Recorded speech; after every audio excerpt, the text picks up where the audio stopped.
सरफरोशी की तमन्ना अब हमारे दिल में है, देखना है जोर कितना बाजुए कातिल में है। शहीद भगत सिंह, जिन्हें 23 मार्च 1921 को 23 वर्ष 5 महीने और 23 दिन की अल्प आयु में ब्रिटिश सरकार द्वारा सुखदेव और राजगुरु के साथ फांसी की सजा दी गई। अगर भगत सिंह चाहते तो माफी मांगकर फांसी से बच सकते थे, लेकिन मातृभूमि के इस सच्चे सपूत को झुकना पसंद नहीं। उनका मानना था कि जिंदगी तो अपने दम पर जी जाती है, दूसरों के कंधे पर तो जनाजे उठा करते हैं। भगत सिंह की विचारधारा महात्मा गांधी से बिल्कुल ही अलग थी। उनका मानना था कि अगर हमें आजाद होना है तो ईंट का जवाब पत्थर से देना ही होगा। वो कहते थे कि जब शक्ति का दुरुपयोग हो तो वो हिंसा बन जाती है, लेकिन जब शक्ति का प्रयोग किसी सही कार्य को करने में कर रहे हैं तो वह न्याय का एक रूप बन जाता है। दोस्तों, उन्होंने लिखा कि मेरे सीने में जो जख्म है वो सब फूलों के गुच्छे हैं, हमें तो पागल ही रहने दो, हम पागल ही अच्छे हैं। भगत सिंह का जन्म 27 सितंबर 1907 को पंजाब के जिला लायलपुर के बंगा गांव में एक सिख परिवार में हुआ था।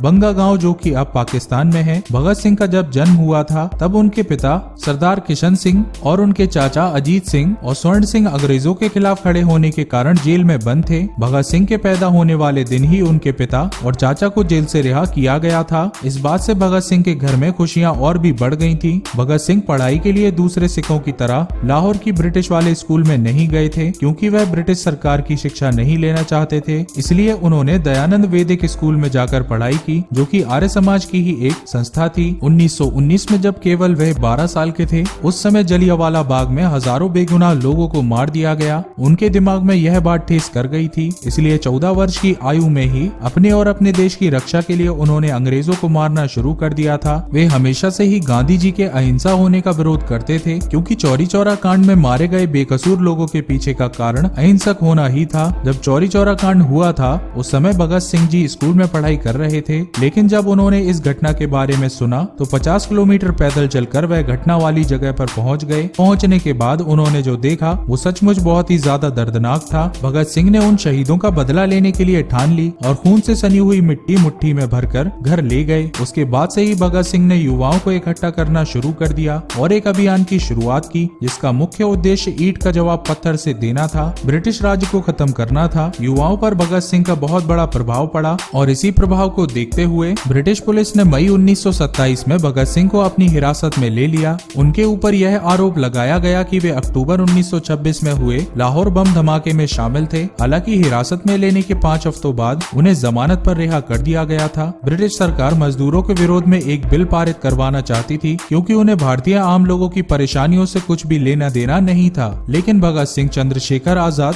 और उनके दल को यह बिल्कुल भी मंजूर नहीं था कि देश के आम इंसान, जिनकी हालत पहले से ही गुलामी के कारण खराब हो रखी है, वो और भी खराब हो जाए। इसी बिल का विरोध करने के लिए भगत सिंह और उनके साथी बटुकेश्वर दत्त ने दिल्ली के केंद्रीय असेंबली में 8 अप्रैल 1929 को बम फेंके। बम फेंकने का मकसद किसी की जान लेना नहीं था। उस बम के निर्माण के समय उसमें विस्फोटक की मात्रा नहीं के बराबर थी। उनका मकसद केवल बम की आवाज से ब्रिटिश लोगों को डराना था, ताकि वह बिल पास ना हो सके। बम फेंकने के बाद भगत सिंह और उनके साथी ने अपनी इच्छा से गिरफ्तारी दे दी, ताकि यह बात पूरे देश में फैल जाए और देश के अन्य भारतीय लोगों के अंदर भी स्वतंत्रता की भावना पैदा हो सके। देश की आजादी के लिए अपनी जान की परवाह किए बिना लड़ने वाले स्वतंत्रता सेनानी भगत सिंह, राजगुरु और सुखदेव को 23 मार्च 1931 की शाम करीब 7:33 पर फांसी दे दी गई और मात्र 23 वर्ष की छोटी उम्र में इस वीर सपूत ने हंसते हंसते फांसी के फंदे को चूम लिया और उनके नाम के आगे एक और पदवी जोड़ दी गई, शहीद भगत सिंह। दोस्तों, व्यक्तित्व को कुचलकर कभी भी विचारों को नहीं मारा जा सकता।